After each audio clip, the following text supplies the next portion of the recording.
బంగాళాఖాతంలో ఏర్పడిన తీవ్ర అల్పపీడనం వాయుగుండంగా మారడంతో రెండు తెలుగు రాష్ట్రాల్లో విస్తారంగా వర్షాలు కురుస్తున్నాయి. గత 2 రోజులుగా కురుస్తున్న భారీ వర్షాలు ఏపీలోని పలు జిల్లాలను అతలాకుతలం చేస్తున్నాయి. ఉమ్మడి విశాఖ జిల్లాను భారీ వర్షాలు ముంచెత్తాయి. గోదావరి పరివాహక ఎగువ ప్రాంతాల్లో విస్తారంగా వర్షాలు కురుస్తుండటంతో ధవళేశ్వరం బ్యారేజీకి భారీగా నీరు చేరుతోంది.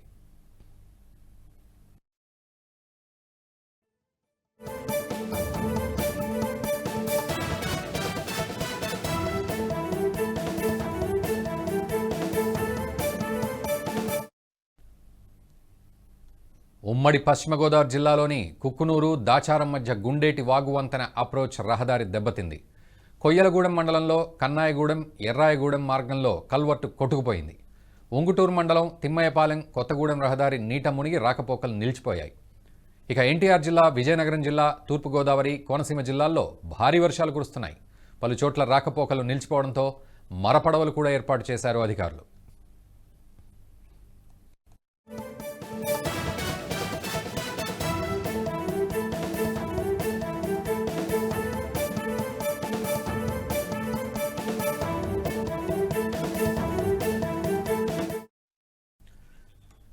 ఇక ఉత్తర తెలంగాణ జిల్లాల్లో భారీ నుంచి అతి భారీ వర్షాలు కురవనున్నాయి. వాయుగుండం ప్రభావంతో మంచిర్యాల, పెద్దపల్లి, నిజామాబాద్, జగిత్యాల, సిరిసిల్ల, కరీంనగర్, భూపాలపల్లి జిల్లాల్లో భారీ నుంచి అతి భారీ వర్షాలు కురిసే అవకాశం ఉందని వాతావరణ శాఖ తెలిపింది.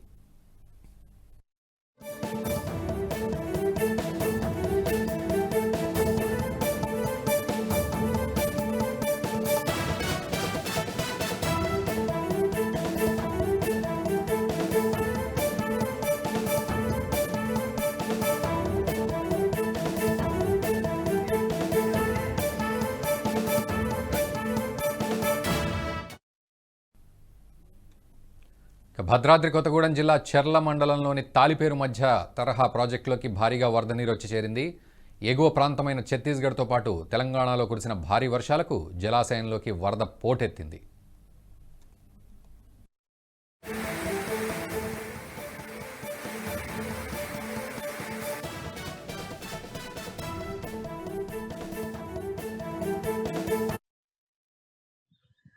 మొత్తానికి ఇటు ఆంధ్రప్రదేశ్లో వర్షాలు బీభత్సం సృష్టిస్తున్నాయి. మరోవైపు తెలంగాణకు కూడా భారీ వర్ష సూచన ఉంది. రాగల 24 గంటల్లో కూడా విపరీతమైన భారీ వర్షాలు కురిసే అవకాశం ఉన్నట్లుగా వాతావరణ శాఖ తెలుపుతోంది. అయితే ఓవరాల్గా ఇటు తెలంగాణ, ఆంధ్ర వ్యాప్తంగా వర్షాల పరిస్థితి, వర్ష ప్రభావం ఏ విధంగా ఉంది, ఇవన్నీ మనం మాట్లాడదాం. మనతో పాటు పలు జిల్లాల నుంచి రిపోర్టర్స్ ఉన్నారు. మరోవైపు ఎగ్జిక్యూటివ్ ఎడిటర్ శివప్రసాద్, ఆయన మనకు లైవ్లో అందుబాటులో ఉన్నారు. మరోవైపు మహబూబ్ నగర్ నుంచి శివాజీ అండ్ చిత్తూరు నుంచి సురేష్ అండ్ నిజామాబాద్ నుంచి సాయిలు అండ్ ఖమ్మం నుంచి శ్రీనివాస్, వీరంతా అందుబాటులో ఉన్నారు. రైట్, శివప్రసాద్, ముందుగా ఇటు తెలంగాణ వ్యాప్తంగా పరిస్థితులు ఏ విధంగా ఉన్నాయి? పూర్తిగా వాయుగుండంగా మారిన అల్పపీడనంతో తెలంగాణలో కూడా భారీ వర్ష సూచన ఉన్నట్లుగా తెలుస్తోంది. ఆల్రెడీ భారీ వర్షాలు పడుతున్నాయి. మరోవైపు ఇక రాబోయే 24 గంటలకు కూడా అలర్ట్ ప్రకటించారు అధికారులు. సో ఏ విధంగా ఉంది పరిస్థితి? తీవ్రంగా ఉంది పరిస్థితి అని చెప్పవచ్చు రఘు. ఎందుకంటే ఇప్పటికే 11 జిల్లాలకి ఆరెంజ్ అలర్ట్ ప్రకటించారు. ముఖ్యంగా సో ఆసిఫాబాద్, వరంగల్, ములుగు, కరీంనగర్ ఇటువంటి తదితర ప్రాంతాలు మొత్తం అంతా కూడా 11 జిల్లాలని మొత్తం ఎంపిక చేశారు. ఈ 11 జిల్లాల్లో ఆరెంజ్ అలర్ట్ ప్రకటించారు. అనేక చోట్ల వాగులు పొంగి పొర్లుతున్నాయి. అలాగే అనేక చోట్ల నదుల యొక్క ఉధృతి చాలా తీవ్రంగా ఉంది. ముఖ్యంగా గోదావరి వరద ప్రవాహం చాలా హెవీగా ఉన్నటువంటి పరిస్థితి. అందువల్ల అనేక రకాల చోట్ల వాగులు, వంకలు తెగిపోతున్నటువంటి పరిస్థితి కనిపిస్తోంది. వీటన్నిటికీ కూడా ప్రభుత్వం ముందస్తు చర్యలుగా చాలా చోట్ల ప్రజలను అక్కడి నుంచి ఖాళీ చేయించడం కానీ, లేదా సురక్షిత ప్రాంతాలకి తరలించడం కానీ ఇటువంటివన్నీ చేస్తూ ఉంది. మరోవైపు ప్రతిపక్షం చాలా తీవ్రంగా దీన్ని విమర్శలు చేస్తోంది. ఖమ్మం, భద్రాచలం ప్రాంతంలో ఉన్నటువంటి పెదవాగు పొంగిపోయి చాలా తీవ్రమైనటువంటి బీభత్సం జరగడానికి ప్రధాన కారణం మంత్రులకి దాని మీద అవగాహన లేకపోవడమే అని చెప్పి ప్రతిపక్షాలన్నీ కూడా విమర్శిస్తున్నటువంటి పరిస్థితి కనిపిస్తోంది. మొత్తం మీద కనుక చూసినట్టయితే సిఎస్ శాంతికుమారి కొద్దిసేపటి క్రితమే అధికారులందరితో కూడా సమీక్ష నిర్వహించారు. దీంట్లో నీటిపారుదల శాఖకు సంబంధించినటువంటి అధికారులు మాత్రమే కాక మిగిలినటువంటి రక్షణ వ్యవస్థ, పోలీసులు తదితరులందరూ కూడా దీంట్లో పాల్గొన్నారు. 11 జిల్లాల్లో ఎక్కడా కూడా ప్రాణ నష్టం జరగకుండా చూడాలనేది ప్రధానమైనటువంటి లక్ష్యంగా ఉండాలని చెప్పి ఆవిడ అందరినీ కూడా ఆదేశించారు. ముఖ్యమంత్రి కూడా ఎప్పటికప్పుడు అతి బిజీగా ఉన్నప్పటికీ కూడా వీటన్నిటి కూడా సమీక్ష చేస్తున్నటువంటి పరిస్థితి కనిపిస్తోంది. మొత్తం మీద చూసినట్టయితే భద్రాచలం, ఖమ్మం ఆ ప్రాంతాల్లో వరద చాలా తీవ్రంగా ఉండేటటువంటి పరిస్థితి ఉంది. చాలా ఉధృతంగా గోదావరి ప్రవహిస్తోంది. మరోవైపు కృష్ణానది కూడా చాలా తీవ్రంగా ఉన్నటువంటి పరిస్థితి కనిపిస్తోంది. ఎగువ ఆల్మట్టి డ్యామ్ నుంచి నీరు విడుదల చేయడం, అట్లాగే నాగార్జున సాగర్కి చాలా భారీగా నీరు తరలిరావడంతో జూరాల ప్రాజెక్టు కూడా పూర్తిగా నిండిపోయినటువంటి పరిస్థితి కనిపిస్తోంది. ఇట్లాంటి నేపథ్యంలో ఏ క్షణానైనా ఇటువంటి ఇబ్బంది అయినా తలెత్తవచ్చు అనేటటువంటి ఉద్దేశంతో అందరూ కూడా చాలా తీవ్రమైనటువంటి అలర్ట్గా ఉండాలి అని చెప్పి సిఎస్ ఆదేశాలు జారీ చేశారు. మరో 2 రోజుల పాటు భారీ వర్షాలు ఉంటాయి. వాయుగుండం కారణంగా తెలంగాణలో కూడా విస్తృతంగా వర్షాలు పడతాయి. కాబట్టి అందరూ చాలా అప్రమత్తంగా ఉండాలి, జాగ్రత్తగా ఉండాలి అని చెప్తున్నారు. జంట నగరాలకు సంబంధించినంత వరకు గత రాత్రి నుంచి వర్షం పడుతూ ఉంది కంటిన్యూస్గా. అందువల్ల ఈ కంటిన్యూస్ వర్షం పెద్ద తీవ్రంగా లేకపోయినప్పటికీ కూడా కంటిన్యూస్గా వర్షం కురవడం వల్ల చాలా చోట్ల లోతట్టు ప్రాంతాలన్నీ కూడా జలమయమైపోయినాయి. చాలా తీవ్రమైనటువంటి పరిస్థితి ఉంది. వెహికల్స్ ఎక్కడికక్కడ ఆగిపోతున్నాయి. ట్రాఫిక్ చాలా అడ్డదిడ్డంగా ఉన్నటువంటి పరిస్థితి మనకు కనిపిస్తుంది. ఎక్కడ గుంటలు ఉన్నాయో ఎక్కడ లేవో ఎటు వెళ్ళాలో తెలియనటువంటి పరిస్థితిగా ఉంది. అనేక చోట్ల చిన్న లోతట్టు ప్రాంతాల్లో ఉన్నటువంటి కాలనీల్లోకి నీరు ఇప్పటికే ప్రవహిస్తూ ఉంది. వాళ్ళంతా కూడా నీళ్లు ఇంట్లోంచి బయటికి తోడిపోసుకోవాల్సినటువంటి పరిస్థితి కూడా ఏర్పడుతూ ఉన్నటువంటి సన్నివేశం మనకి కనిపిస్తూ ఉంది. మొత్తం మీద చూసినట్టయితే జంట నగరాలు కానీ తెలంగాణ వ్యాప్తంగా కానీ మొత్తం మీద పరిస్థితి చాలా తీవ్రంగా చాలా ఉద్రిక్తంగా ఉన్నటువంటి పరిస్థితి మనకి కనిపిస్తూ ఉంది. చాలా చోట్ల అంటే సాధారణంగా ప్రభుత్వాలన్నీ కూడా మొత్తం అయిపోయిన తర్వాత, వర్షాకాలం అయిపోయిన తర్వాత దాని యొక్క మరమ్మతులు కానీ, రిపేర్లు కానీ, ప్లాన్స్ కానీ అన్ని చేపట్టాల్సి ఉంది. కానీ ఏ ప్రభుత్వం కూడా వర్షాకాలానికి ముందు వచ్చేటటువంటి 6 నెలలు కూడా దీని మీద పరిశ్రమ చేయకుండా వర్షాకాలం వచ్చిన తర్వాత మాత్రమే దీని మీద చేయడం వల్ల కలిగేటటువంటి దుస్థితి ఏదైతే ఉందో దాన్ని ప్రస్తుతం మనం అనుభవిస్తున్నటువంటి పరిస్థితి కనిపిస్తోంది. మరోవైపు ఆంధ్రప్రదేశ్లో కూడా పరిస్థితి చాలా తీవ్రంగా ఉంది. చాలా భారీగా వర్షాలు పడుతున్నాయి. ముఖ్యంగా విశాఖ, గోదావరి జిల్లాలు ఇవన్నీ కూడా చాలా భయంకరమైనటువంటి వర్షాలు పడుతున్నటువంటి పరిస్థితి. ఒక పక్క నదీ జలాలు బాగా ఉధృతంగా రావడం, నాగార్జున సాగర్ వరకు నీరు చాలా భారీగా ప్రవహించడం, ఇవన్నీ కూడా చాలా మంచి పరిణామాలే అయినప్పటికీ కూడా మరోవైపు నుంచి ఆ లోతట్టు ప్రాంతాల్లో ఉన్నటువంటి ప్రజలందరికీ కూడా చాలా ఇబ్బందికర పరిస్థితి ఏర్పడుతోంది. ఈస్ట్ అండ్ వెస్ట్ గోదావరికి పరిసర ప్రాంతాల్లో ఉన్నటువంటి చాలా ప్రాంతాల్లో కూడా వర్ష ఉధృతి చాలా తీవ్రంగా ఉంది. వాగులు వంకలు పొంగిపోతున్నటువంటి పరిస్థితి కనిపిస్తోంది. ముఖ్యమంత్రి ఎప్పటికప్పుడు దీన్ని సమీక్ష చేస్తున్నారు. మరోవైపు దీనికి సంబంధించినటువంటి అధికారులు కానీ, మిగిలినటువంటి మంత్రులు కానీ, ఆయా జిల్లాల ఇన్ఛార్జి మంత్రులు, ఆయా ప్రాంతాల్లో ఉన్నటువంటి మంత్రులు వీళ్ళంతా కూడా పరిస్థితిని ఎప్పటికప్పుడు సమీక్షిస్తున్నటువంటి సన్నివేశం కనిపిస్తోంది. సిఎస్ కూడా దీని మీద ఎప్పటికప్పుడు తగిన ఆదేశాలు జారీ చేస్తున్నారు. మొత్తం మీద మాత్రం ఈ 2-3 రోజుల వర్ష ప్రభావం ఏదైతే ఉందో అది 2 రాష్ట్రాల మీద చాలా తీవ్రంగా ఉంది.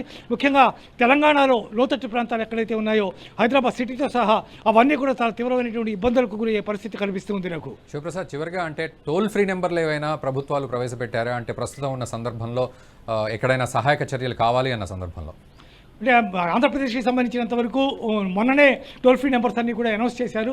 అవన్నీ కూడా చక్కగా పనిచేస్తున్నాయి. వాటికి సంబంధించి ఎప్పటికప్పుడు ఎక్కడి నుంచి కాల్స్ వస్తున్నాయో వాటన్నిటి కూడా సమీక్షిస్తున్నారు. అట్లాగే జిల్లా కలెక్టర్లు కూడా చాలా తీవ్రంగా శ్రమిస్తూ తమ కలెక్టరేట్ ప్రాంతాల్లో ఏర్పాటు చేసినటువంటి నెంబర్లకు ప్రత్యేకమైనటువంటి క్రూను అరేంజ్ చేసి ఎప్పుడు ఎక్కడ ఎట్లాంటి ఇబ్బంది కలిగినా వెళ్ళేటట్టుగా సహాయక సిబ్బంది కానీ, ఎన్డీఆర్ఎఫ్ బృందాలు కానీ వీటన్నిటిని కూడా రెడీ చేసి పెట్టారు. తెలంగాణలో ఇందాక సిఎస్ సమీక్ష చేసినప్పుడు దీనికి సంబంధించినటువంటి ఆదేశాలు జారీ చేశారు. టోల్ ఫ్రీ నెంబర్లు ఏర్పాటు చేయాలి. ఖచ్చితంగా ఆ నెంబర్ ద్వారా వచ్చేటటువంటి సమాచారం ఏదైతే ఉందో దాన్ని ఎప్పటికప్పుడు వాటిని పరిగణలోకి తీసుకుని ఇమీడియట్గా దాన్ని తగినటువంటి రెస్క్యూలన్నీ చేయాలని కూడా ఆదేశాలు జారీ చేశారు.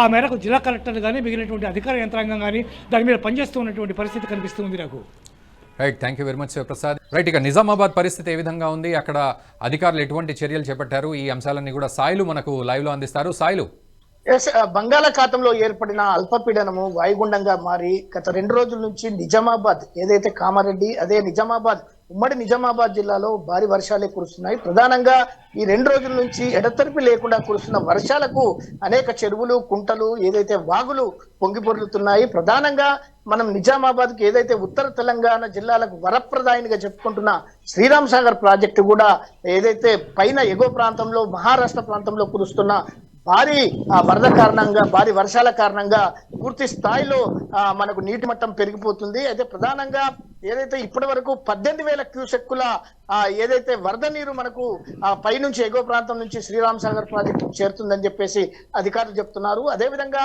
మనకి ఇంకా 2 రోజులు కూడా అతి భారీ వర్షాలు కురిసే అవకాశం ఉందని చెప్పేసి ఏదైతే వాతావరణ శాఖ చెప్తుందో ఇంకా మరింత ఈ శ్రీరామ్ సాగర్ కు వరద పోటెత్తే అవకాశం ఉందని చెప్పేసి ఇక్కడ అధికారులు అంచనా వేస్తున్నారు. ఇందులో భాగంగా ఏదైతే మనకు పైన ఎగువ ప్రాంతంలో ఉన్న విష్ణుపురి ప్రాజెక్టు కానీ అదే మహారాష్ట్రలోని బాబ్లీ ప్రాజెక్టు కానీ పూర్తిగా నిండుకుండలాగా మారి అక్కడ గేట్లు ఎత్తివేయడంతో అక్కడున్న వరద నీరంతా మనకు కందకుర్తి మీదుగా బాసర మీదుగా ఇక్కడ శ్రీరామ్ సాగర్ ప్రాజెక్టుకు మనకు చేరుతుందని చెప్పవచ్చు.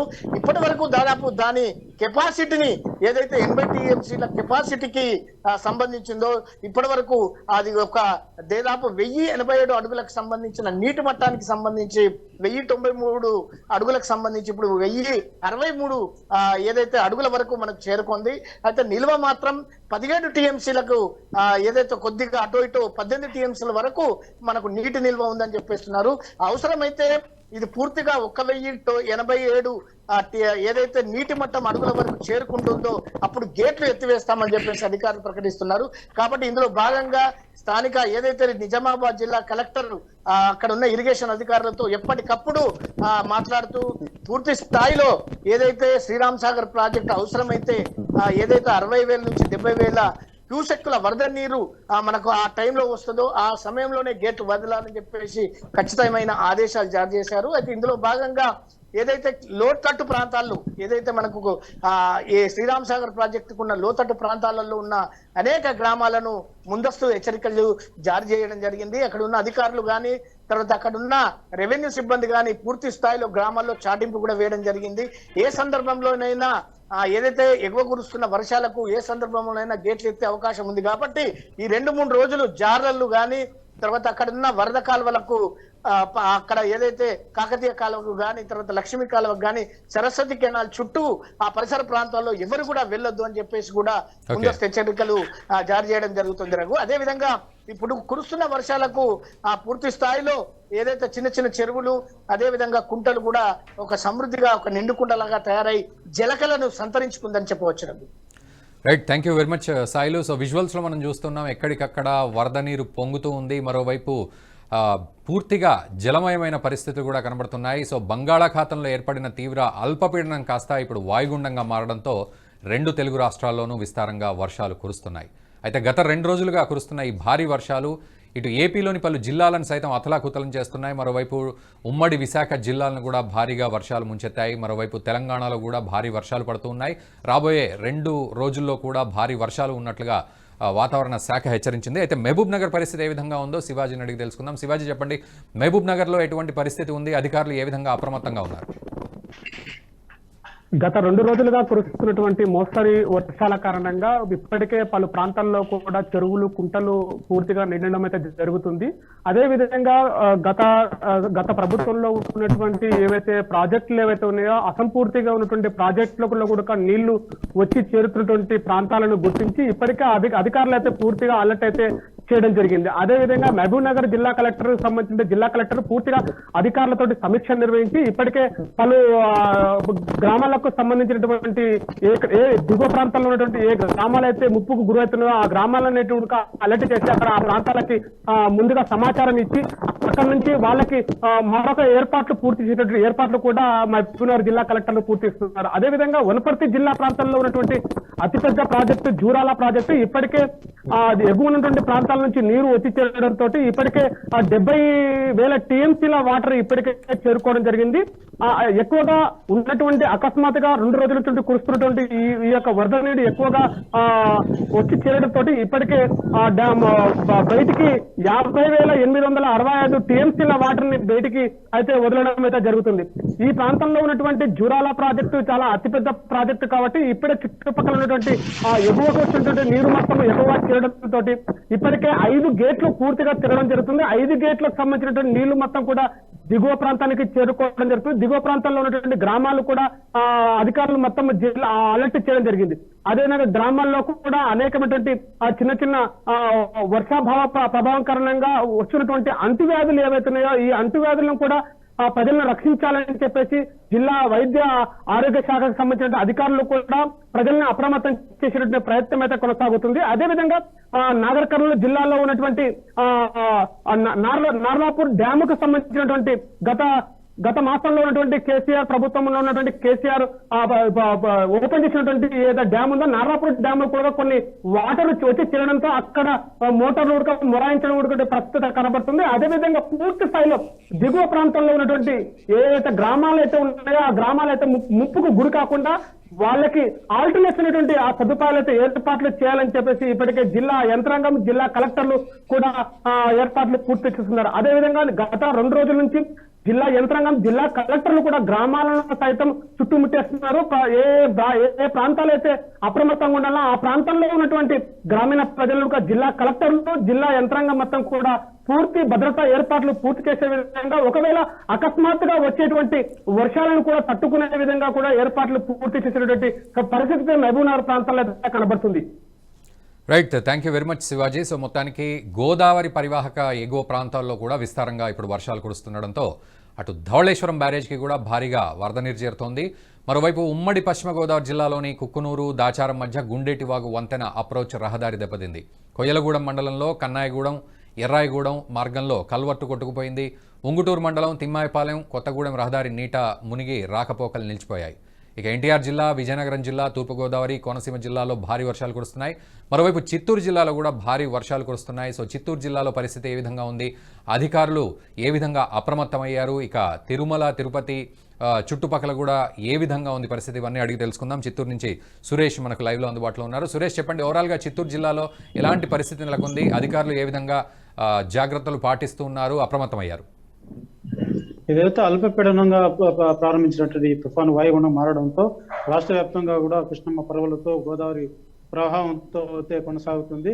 పలు జిల్లాల్లో చిన్న బ్రిడ్జిలు కూలిపోవడం, రోడ్ల మీద సైతం చెట్లు కూలిపోవడం, పంట పొలాలు పూర్తిగా నీటి మట్టం అవడంతో పలు జిల్లాల్లో అయితే కొంత తీవ్ర స్థాయిలో అయితే వర్షపాతం అయితే నమోదవుతుంది. చిత్తూరు తిరుపతిలో అయితే నిన్నటి నుంచి కూడా మోసారుగా అయితే చిరుజల్లతో కూడుకున్నట్టు వర్షం అయితే కనబడుతున్నటువంటి పరిస్థితి. తిరుమలలో సైతం వచ్చేటువంటి భక్తులతో ఈ చిరుజల్లతో కొంతమేర ఇబ్బంది పడినా అక్కడ ఉన్నటువంటి ఆహ్లాదకరమైనటువంటి వాతావరణంతో మంత్రముగ్ధులవుతున్నారు. అయితే మిగతా జిల్లాలతో పోలిస్తే ఉమ్మడి చిత్తూరు జిల్లాలో కొంతమేరకు అయితే వర్షపాతం అయితే తక్కువనే చెప్పాలి.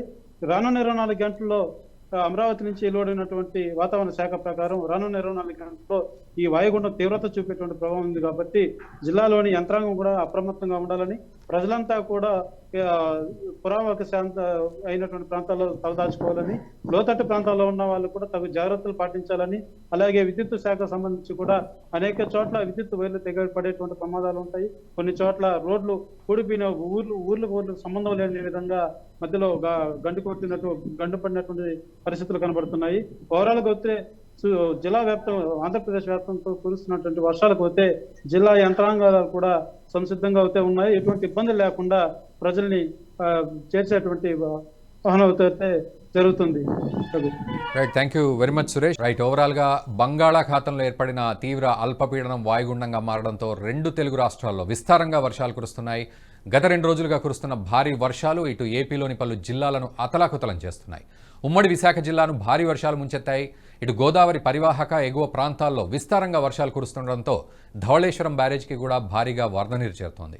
మరోవైపు ఇటు ఉమ్మడి పశ్చిమ గోదావరి జిల్లాలోని కుక్కునూరు దాచారం మధ్య గుండేటివాగు వంతెన అప్రోచ్ రహదారి పూర్తిగా దెబ్బతిన్నట్లుగా తెలుస్తోంది. కొయ్యలగూడెం మండలంలో కన్నాయిగూడెం ఎర్రాయిగూడెం మార్గంలో కల్వర్టు పూర్తిగా కొట్టుకుపోయింది. ఉంగుటూరు మండలం తిమ్మాయిపాలెం కొత్తగూడెం రహదారి నీట మునిగి రాకపోకలు పూర్తిగా నిలిచిపోయాయి. మరోవైపు విజయనగరం జిల్లా తూర్పుగోదావరి కోనసీమ ఎన్టీఆర్ జిల్లాల్లో భారీ వర్షాలు ఇప్పటికీ కురుస్తూనే ఉన్నాయి. పలు చోట్ల రాకపోకలు నిలిచిపోవడంతో మరపడవల్ని కూడా ఏర్పాటు చేశారు అధికారులు. ఇక ఉత్తర తెలంగాణ జిల్లాల్లో భారీ నుంచి అతి భారీ వర్షాలు కురవనున్నాయి. వాయుగుండం ప్రభావంతో ఇటు మంచిర్యాల, పెద్దపల్లి, నిజామాబాదు, జగిత్యాల, సిరిసిల్ల, కరీంనగర్, భూపాలపల్లి జిల్లాల్లో భారీ నుంచి అతి భారీ వర్షాలు కురిసే అవకాశం ఉందని వాతావరణ శాఖ తెలిపింది. ఇక భద్రాద్రి కొత్తగూడెం జిల్లా చెర్ల మండలంలోని తాలిపేరు మధ్య తరహా ప్రాజెక్టులో భారీగా వరద నీరు వచ్చి చేరింది. ఎగువ ప్రాంతమైన ఛత్తీస్గఢ్తో పాటు తెలంగాణలో కురిసిన భారీ వర్షాలకు జలాశయంలోకి వరద పోటెత్తింది. మరోపక్క పగిడివాగు ఉధృతంగా ప్రవహిస్తూ గోదావరికి పరుగులు పెడుతోంది. భారీ వర్షంతో మన్యంలో కూడా వాగులు వంకలు పొంగుతుండడంతో కీకారణ్య గ్రామాల నుంచి రాకపోకలు పూర్తిగా నిలిచిపోయాయి. గత 3 రోజులుగా రామచంద్రాపురం గ్రామం జలదిగ్బంధంలో ఉంది. తాలిపేరు ప్రాజెక్టులో వరద పరిస్థితిని ఎప్పటికప్పుడు అధికారులు సమీక్షిస్తున్నప్పటికీ ఇంకా కొలికిరాని పరిస్థితి అక్కడ కనబడుతోంది.